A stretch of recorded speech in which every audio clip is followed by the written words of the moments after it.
አባ ወይ የኔ ልጅ ልዩ አክስት የላትም እንዴ? አክስት የላትም እንዴ?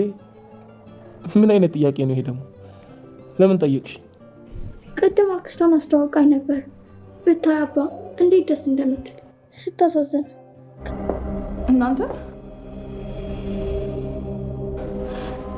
አባትና ልጅ እኔ ሳልኖር እያማችኝ ነው? ኧረ እኛ አንቺን አላማንም።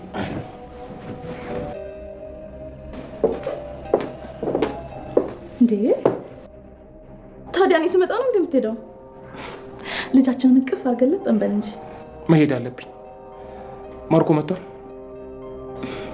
አዎ ማርኮ ጋር ሊያ ነው። እናንተ ተጫወቱ። ቀረብህ።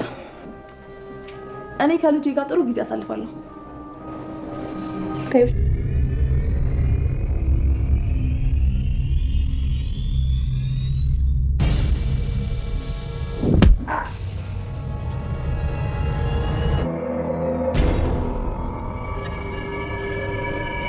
ምን አባሽ ፈለግሽ?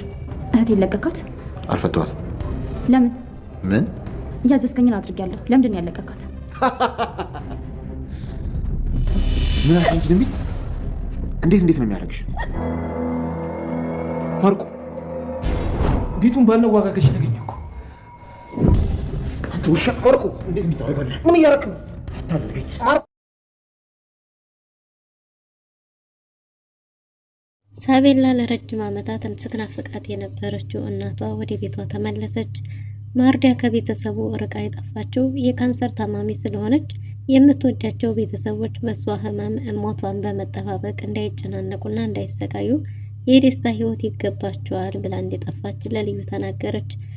ልዩ ያየቻትን ማርዲያ ማመን አቅቷት በለቅሶ ታጅባለች። ይህም የሆነው ምንድነው? ያቺ የምታውቃት አዛኛዋ ሩህሩህ ማርዲያ አሁን ደግሞ ብስቁልቁል ብላ ሞቷን እየተጠባበቀች የካንሰር ታማሚ ሆና ወደ ቤቷ ተመልሳለች። እናም እንግዲህ ማርዲያ ከዚህ ቤተሰብ የጠፋችበትን ምክንያት ለልዩ ተናግራለች። ልዩን ልጇን እንድታገናኛትና ግን ደግሞ ስለ ልጇ ማንነቷን እንዳትነግራት ጠይቃታለች። ዲና ለሳቤላ ምርጥ ጥሩ እናት ለመሆን እየሞከረች ነው። ምክንያቱም በሳቤላ ልብ ውስጥ ቦታ ለማግኘት እየታገለች ነው። በአብርሃም በኩል ያለው ነገር አብርሃም ስለነቃባትና ስለተጠራጠረ አሁን በአብርሃም በኩል ቦታ የለኝም ብላ አስባለች። እስከ ዛሬ ስታሰቃያት የነበረችውን ሳቤላን መንከባከብም ጀምራለች።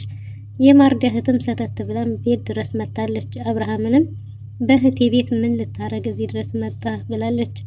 መንገድ ላይ ያገኘቻት ሴት ዲና እስከ ቤት ድረስ ሰተት ብላ መምጣቷ ከእሷ ደግሞ ከማርኮን ጋር ሲላፉ ስለነበረ ያገኘቻቸው ይሄማ አብርሃምና ይቺ ሴት ከተዋወቁ ሚስጥራችን ወጣ፣ ተዋረድን፣ ተጋለጥን እያለች ነው።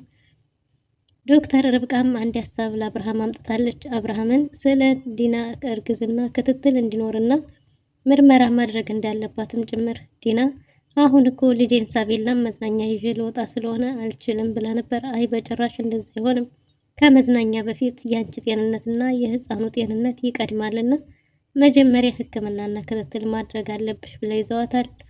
ዲናም መውጫው ያጠራት ትመስላለች።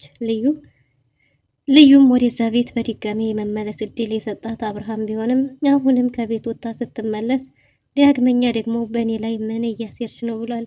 አብርሃም ለልዩ እንዲያኮረፋት ነው። ልዩ ደግሞ የአብርሃም ቁጣ አስጨንቋታል። ግን ደግሞ አንድ ቀን እውነቱ ሲወጣ ታመሰግነኛለህም ብላለች። ሰላም ውድና የተወደዳችሁ ውድ ቤተሰቦች እንደምን አላችሁ? በያላችሁበት የዓለም ዳርቻ ሰላማችሁ በዘት ተረፍ ይበል እያልን በአዲስ መጥተናል። በቅንነት ላይክ፣ ሼር፣ ሰብስክራይብ እያደረጋችሁ ቤተሰብ አድርጉን። በባለፈው ክፍል እንደተመለከትነው ሳቤላ ተከታታይ ድራማ እንግዲህ ዲናና ማርኮን ዲና የከባድ ጊዜን ስታሳልፍ ቆይተሻልና የልጆች እናት መዝናናት ይኖርብናል ብሎ የሆነ ቦታ ልውሰድሽ ብሎ ነበር ሲወስዳት የነበረው። ግን ደግሞ መንገድ ላይ ደስታቸውን መቋቋም አቅቷቸው ማርኮንና ዲናን ተሸክሟት እያሽከረከራት ሳለ ድንገት እንግዲህ የማርዲያ እህት ቦታው ላይ ተከስታለች። እሷም እናንተ ባለጌዎች ስርዓት የላችሁም እንዴ? መንገድ ዘግታችሁ እንዲህ የምትገራፈጡት ብላ ከዲና ጋር መጥፎም ደግም ተነጋግረው ነበር። በዚህ ሁኔታ የተለያዩት የማርዲያ እህት ተናዳና ተበሳጭታ ትሄድ የነበረው አብርሃም ወደ እህቷ ቤት እንደገባ ስትሰማ ነበር። እናም እንግዲህ ወደዛ ቤት ተመልሳ መጣለች። አብርሃምም ልዩን ለማናገር በበረንዳ በኩል ነበር ያለው። ያም ምንድን ነው እንግዲህ ጭልፊት ሙልጭ ልዩ ያለችበትን ቦታ ስላላወቀ ልዩን በመፈለግ በጣም ብዙ ዋጋ ስለከፈለ በስተመጨረሻም በአጥር ገብቶ እንግዲህ ልዩ ያለችበትን ማወቅ ይኖርብኛል ብሎ ወስኖ ነበር። ግን ደግሞ ሙልጭ እንዳሰበው አልተሳካለትም። ምክንያቱም እሱ በአጥር መዝለሉ ለመልካም ነገር ቢሆንም ግን ደግሞ አብርሃም ከውስጡ አይቷቸዋል። አብርሃምም አይፈረድበትም። ምክንያቱም አብርሃም መታወቂያ ወድቆ ሌባ ነው ተብሎ በዛ ላይ ደግሞ የሌብነቱን በልዩ በኩል ስለተመሰከረ ልዩ ስለሆነች የነገረችው እውነት ነው ብሎ አምኗል። መጀመሪያ ላይ ጥርጣሬ ቢሆንም አይ የሆነ አስገዳጅ ነገር ተፈጥሮ ይሆናል እንጂ የኔ ትንሿ ልዩማ ቤተሰቧን በሌባ ልትቀይር አትችልም፣ ቤተሰቧን በጭራሽ አታዘርፍም፣ ይህ ነገር ሌላ ነገር አለ ማለት ነው እያለ እየተጠራጠረ ሳለ ድንገት እንግዲህ የሆነ ቦታ ቀጠሮ አለኝ ብሎ ከቤት በወጣበት ነበር በአጥር ሊዘል ሲል ሙልጭን ያገኘው። ሙልጭም እሱ ሌባ እንዳልሆነና ግን ደግሞ እሱ ሌባ እንዳልሆነና ልዩን ለማዳን የሚከፍለው ዋጋ እንደሆነ ተናግሮ ነበር። እሱንማ ልዩ ራሱ አረጋገጠችልኝ እኮ ተደራጅታችሁ የምትሰርቁ ሌቦች እንደሆናችሁ ራሷ ልዩ ነገረችኝ ባለው ጊዜ ሙልጭ ልቡ የተሰበረ ይመስላል። ንገራት፣ እኔ ሌባ አይደለሁም፣ እኔ ሌባ ሳልሆን እውነታው ልዩን ለማዳን ልዩን ፍለጋን የመጣሁት ብሎ ነበር እኮ። ልዩን ከማን ነው የምታድናት? ከኔ ቤት መተህ በአጥር ዘለህ ተብሎ አብርሃም እጅግ በጣም ተናዶ ስለነበረ ልዩን ለማናገር ወደ ልዩ ዘንድ ሄዷል። ልዩን አሁንም በድጋሚ ይቅርታ አድርጌልሽ ወደ ቤት በመልስሽ የማርዲያን ሀብትና ንብረት የማርዲያን ወርቅ ለማዘፍረፍ ደፍረሽ እስከ ቤት ድረስ ሌባ መጣሽ ብሎ አብርሃም ጓገጭ ብሎባታል። ልዩም አቢ እንደዛ አይደለም ብላ እውነቱን ልትነግረው ስትል ነበር ድንገት ፊት ለፊቷ መጥቶ የተገፈጠው። በዚህ ሁኔታ ላይ ሳሉ እንግዲህ አብርሃም እያለች እየጮኸች ነበር የማርዲያ እህት የገባችው። የማርዲያ እህት አብርሃም እያለች ስጮህ ስለነበረ ይሄ ነገር የሚጣራ ሰው አለ ማለት ነው ብሎ በመጣ ጊዜ ዲና እንዴት ቤቴ ድረስ ሰተት ብለሽ ትመጫለሽ? ሰው ቤት ሰተት ብሎ መግባት አይደብርም እያለቻት ነበር። አንቺ ራስሽ እዚህ ምን ታረጊያለሽ? እያለች ከዲና ጋር መጥፎ መልካም መነጋገር ጀምረዋል። አብርሃምም እንግዲህ እዚህ ምን ታረጋለህ ተብሎ ተፋጠዋል። እንዴት ትገባለህ? ይሄ ቤት እኮ የእህቴ እንጂ አንተ አይደለም። እንዴት ድፍረት አግኝተህ ወደዚህ ቤት መጣህ? እያለችው ነበር። እሱም የልጁ ቤት እንደሆነ ተናግሮ እንግዲህ ከእሷ ጋር አለመግባባት ተፈጥሯል። እነዚህ ደግሞ ባልና ሚስቶቹ እነማን ናቸው? ጭራሽ ጋጠ ወጥ ስርዓትም የሌላቸው እያለች በተናገረች ጊዜ የተከበረችዋን ባለቤቴን እንዲህ ብለሽ አትናገሪ እያለ አብርሃም ለዲና ተጨምሮ መናገር ጀምሯል። ግን ደግሞ ማርኮንና ዲና በከባዱ ደንግጠዋል። ምክንያቱም መንገድ ላይ እንዴትና ወንድም ሳይሆን እንደ ፍቅረኛሞች ሲችላሉ አይታችኋለችና ሁላቸውም እጅግ በጣም ተደናግጠዋል። ግን ደግሞ አብርሃም ሚስቴን የክብር ሚስቴን መናገር አችም ብሎ አስጠንቅቋት ነበር። እሷ ግን ቤቱን ለቆ እንዲወጣ አስጠንቅቀው ከዛ ቤት ተነስታ ወጣለች። በዚህን ጊዜ እንግዲህ ልዩም ብዙ ሳትቆይ ከቤት ወጥታ ሄዳ ነበር። እናም ልዩ መንገድ ላይ እየመጣች ባለችበት ጊዜ ከኋላዋ የሆነ ሰው እየተከተላት ነበር። ከኋላዋ እየተከተለችው ያለችው ሴት ስለ ልጇ ስላሳለፈችው ጊዜ ስለ ልዩ በልጅነቷ ከነሱ ጋር በነበረችበት ጊዜ ልጄ ብላ የምጥራት የነበረው እንክብካቤያቸው፣ ፍቅራቸው፣ ስንቱ ነገር እሱን እያስታወሰች መንገዱን እያነባች ከኋላ እየተከተለቻት ነበር ማርዲያ። እናም እንግዲህ አንድ የሆነ ቦታ ላይ ስትደርስ ልዩን ከኋላዋ መታርጋታለች።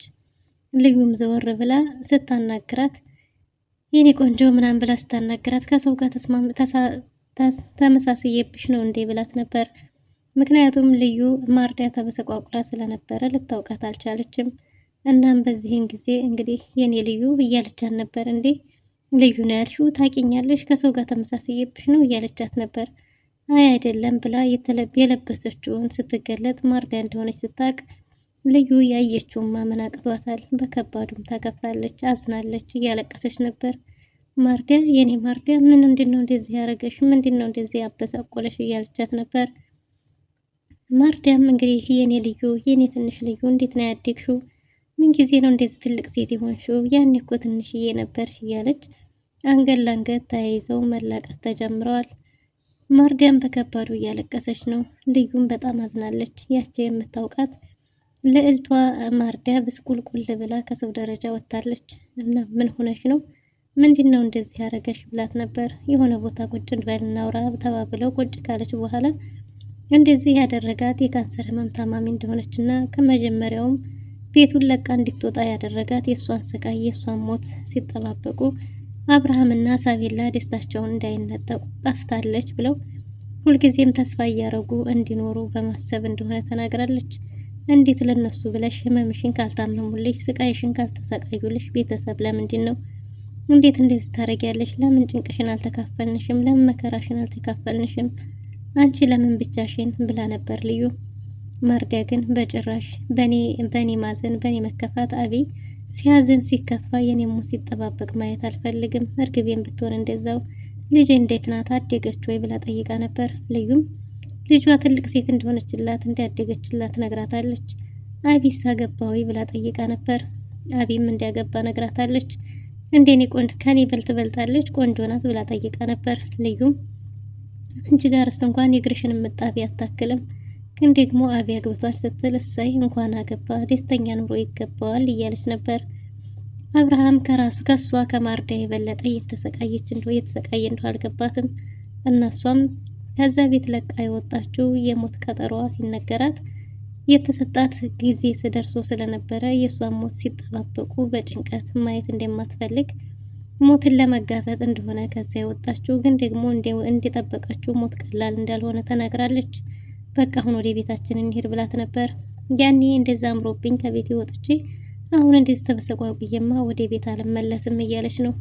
ልዩ ወደ ቤት መመለስ አለብሽ፣ ህመምሽን፣ ስቃይሽን፣ መከራሽን ልናግዝሽ ይገባል፣ ልንጋራሽ ይገባል ብላ ነበር። ግን ደግሞ ማርዳ በጭራሽ ብላለች። ዲና የማርዳት ስላየቻት እጅግ በጣም ተደናግጣለች። ማርኮንንም ከዚህ በኋላ እኛ አብቅቶልናል፣ ተስፋ ቆርጫለሁ፣ ያሰብኳቸው ነገሮች ሁሉ ባሰብኩት መንገድ እየሄዱልኝ አይደለም ብላለች። ማርኮንም መፍትሄ መፈለግ ይኖርብናል፣ ከዚህ በኋላ እዚህ ቤት ለመቆየት ያለን አማራጭ አንድ ብቻ ነው። እሱም እንግዲህ አንድ ሳቤላን መንከባከብ ይኖርብሻል፣ ለሳቤላ ምርጥ የእንጀራ እናት መሆን አለብሽ፣ እንደዛ ካልሆነ አብቅቶልናል ብለው ተስፋ ቆርጠዋል። እናም እንግዲህ ዲና ሳቤላን መንከባከብ ጀምራለች ማለት ነው። ሳቤላ እንደዛ እንዳላስፈራራቻት እንዳላስጨነቀቻት ሁሉ አሁን ደግሞ ልጄ ብላ እሷንም እማዬ ብለሽ ጥሪኝ እያለቻት ነው። ልዩ እንግዲህ ማርዳን አጌታ ስትመለስ ማርዳ ልጇን እንድታሳያት ጠይቃት ነበር።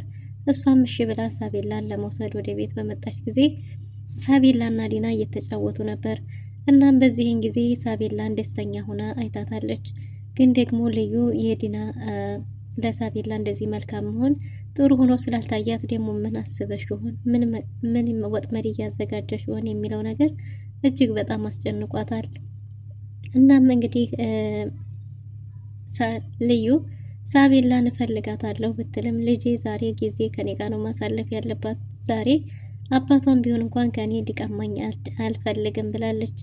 የዛሬው ጊዜ እኔና የልዩ ነው ብላለች። ልዩ ወደ ጨዋታችን ሳቤላም ጨዋታችን ጋር ልዩ ብትቀላቀለን በጣም ደስ ይለኛል ብላ ነበር። ግን ደግሞ ዲና የኔና ያንቺን ጊዜ ማንም እንዲሻማኝ አልፈልግም፣ ዛሬ የኔና ያንቺ ጊዜ ብቻ ነው ብላለች። በዚህን ጊዜ አንዴ አስቸኳይ ነው ፈልጊያት ነው ስጦታ ገዝቼላት ነበር ብትልም ግን ደግሞ ዲና ልትፈቅድላት አልቻለችም። ዲና ልዩን ደግሞ ምን እያሰብሽ ሆን አንቺ መስጥ እያለቻት ነበር። ልዩም ምንም እንዳላሰበች ተናግራለች። ግን ደግሞ ዲናን እንደምትፈልጋት ዲናን በጭራሽ ልዩን ዲና ልሰጣት ስላልቻለች ዶክተር ርብቃን ሂዳ ነግራት ነበር። ዶክተር ርብቃን እንግዲህ ዲና ምን እንዳሰበች አላቅም፣ በጣም ጥሩ ይሁን ለመሆን እየሞከረች ነው እና ሳቢዬን ፈልጊያት ነበር፣ ጉዳዩ ለሳቤላ በጣም አስፈላጊ ነውና እባክሽ ሳቤላን ከዛ ክፍል እንድትወጣ አድርጊልኝ ብላት ነበር።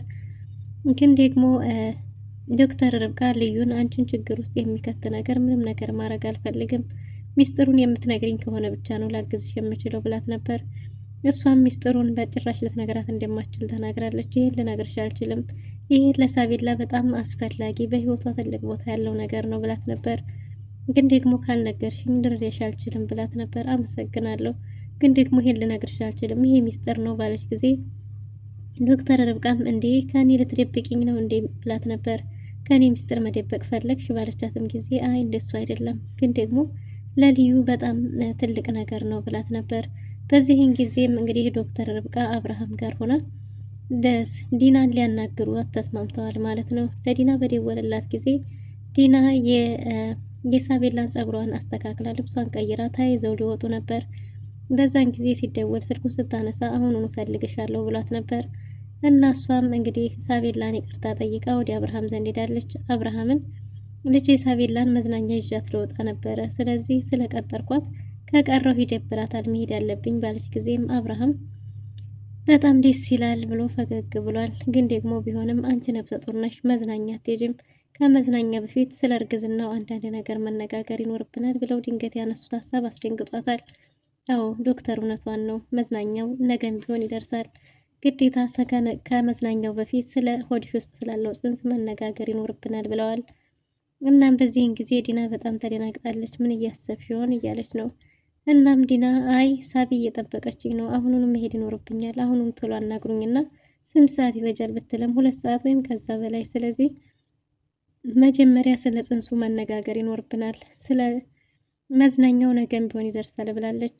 አብርሃም እውነት ነው መዝናኛው ይደርሳል፣ መጀመሪያ ስለ ጽንሱ መነጋገር ይኖርብናል ብለው አምረዋል። በሌላ በኩል ልዩ ይችን ክፍተት ስታገኝ ሳቤላን ይዛ ማርዲያ ዘንድ ሄዳለች።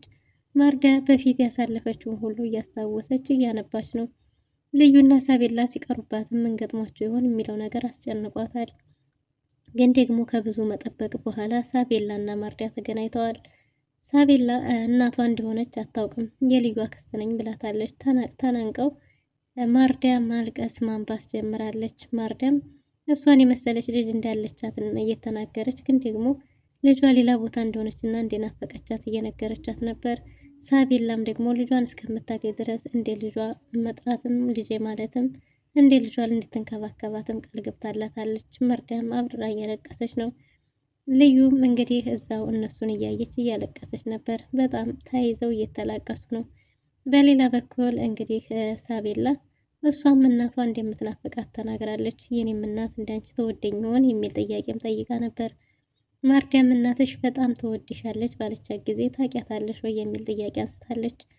ግን ደግሞ ያወላጅ አይደለሁ የእናትነት ስሜት ስለማቅ ነው እንጂ አላቃትም እያለቻት እያወሩ ሳሉ እንግዲህ ድንገት ማርኮን መጥቷል ማለት ነው። ማርኮንን ልዩ አይተዋለች። ልዩ ምን ልታረግ ትችል ይሆን? ማርኮንስ ደግሞ ማርዲያን ምን ሊላት ይችል ይሆን የሚለውን በቀጣይ ክፍል ይዘን እንመጣለን። ዛሬ ነበረ ቆይታ ይመስል ነበር። መልካም